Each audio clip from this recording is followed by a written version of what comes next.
Hello, I'm Ray. In our group, all of our students are mental health nursing students. So the two courses we choose for the project is anatomy and communication skills and dynamic. So let's talk about what type of take-home assessment are there and what are their weights. For the courses of anatomy, a mini presentation and e-poster are required in this semester, and the weight is about 25% and 20%. For the courses of communication skills and dynamic, there are two reflective journal are required to be handed in after tutorial lessons. It allows us to record those new communication skills after lessons. Also, a recorded video for skill test is required. The weights are 30% and 60% respectively. So for the next topic, let us talk about is Gen AI allowed it for take-home assessment. For the communication courses, the use of AI tools for brainstorming is allowed for this subject assessment, yet a proper citation of the use of AI should be included in test and reference list. However, asking AI to write some parts or whole essay or assignment on this subject is prohibited. For the courses of anatomy, um, there is no clear guidelines for the usage of AI in the course of anatomy. Okay, let's move on to talk about in what way Gen AI tools can be used to help with the learning and competing take-home assessment. Firstly, it can be used for learning, for example, research assistance, question and answer generation, and conceptual understanding. For example, we can seek explanations for challenging concepts, and the generative AI can provide alternative explanations or strategies to enhance your understanding. And for competing take-home assessment, it can be used to help with the content generations, language enhancement, and idea generation. For example, the generative AI can help to improve the clarity and effectiveness of your written communications by utilizing the tools to refine your language. And this tool can suggest alternative phrases, correct grammars, and offer style improvements. So let's move on to talk about are there any documentations required for the use of generative AI? There are there are guidelines for students on the use of generative AI, artificial intelligence. So I'm Wayne, and I'll be introducing. In response to Gen AI, are there any adjustments to take-home assignments when compared with the previous year? So, although PolyU allows us to use Gen AI, it upholds the principle that students must adhere to high standards of academic integrity in all assignments, and the student code of conduct and the policy on academic integrity apply to the use of Gen AI in students' work. And this is one of the examples from the guideline, which is do not ask Gen AI software to write your essays or academic assignments. And these are some of the adjustments that I found different when comparing with the previous year academic work, which is for this year, the assignments include more video filming and when the MCQ. For the MCQ, there are different MCQ for different attempts. We have more case study and more application of theories rather than factual contents. So I'll pass the time to the next student to introduce the other part. Now we are going to talk about our Gen AI detector adopted. When our work is submitted to the detection system, which is turning in, it is compared to billions of reference material, such as others, students' work, and professional publications. Then, a report is made for each work that is submitted to the system, which shows the similarity rates. The text that matches the detection system database will be highlighted. Our teacher can also review the percentage generated by the AI. Afterward, we will discuss are there penalties for unauthorized use of Gen AI. When we use AI-generated materials in our work, we have to make reference in APA or MLA styles.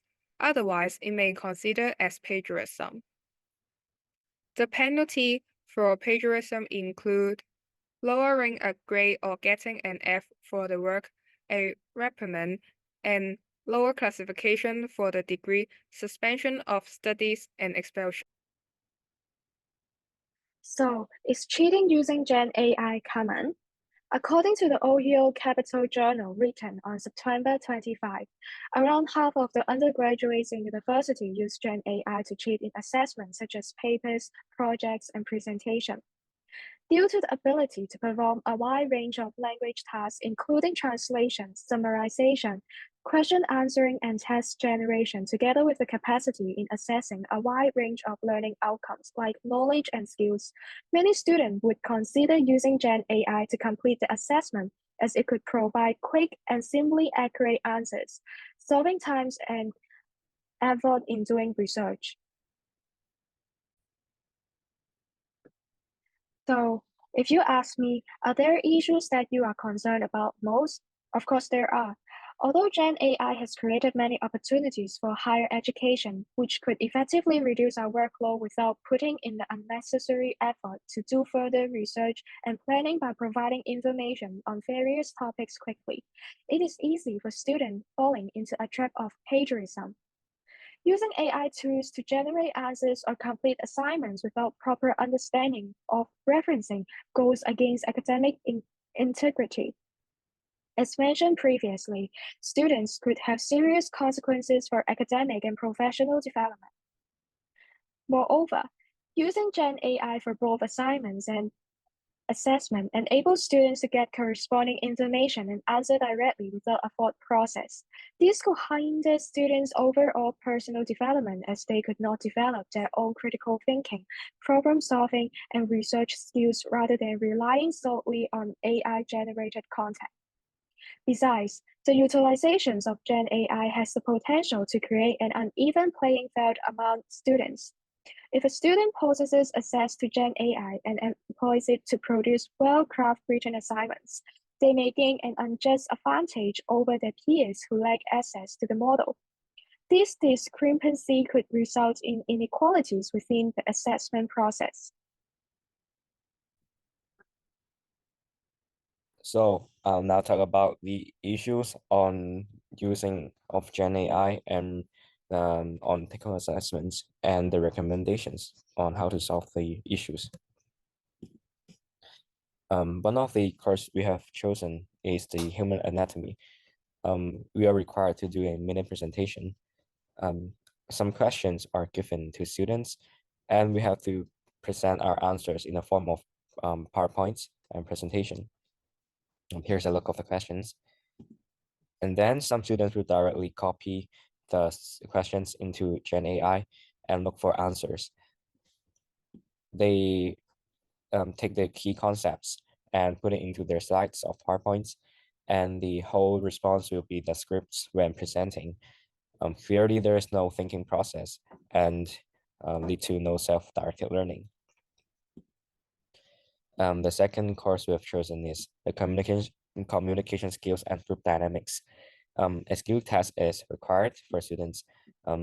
A skill test case scenario is given, and there is a patient and a psychiatric nurse in the scenario.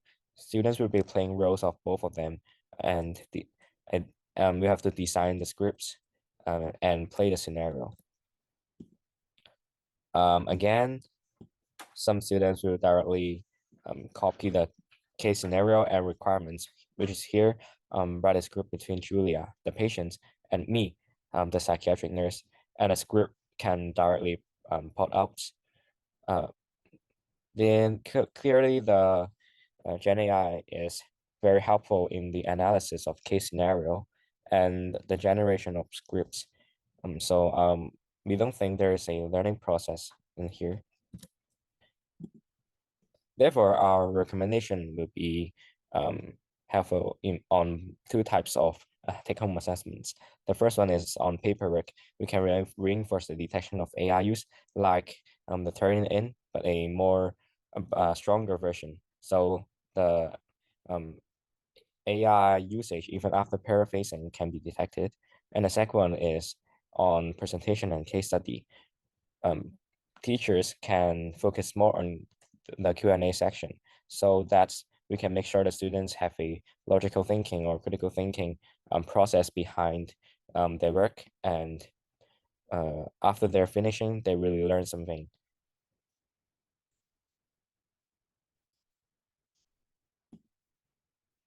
This will be our presentation. Thank you.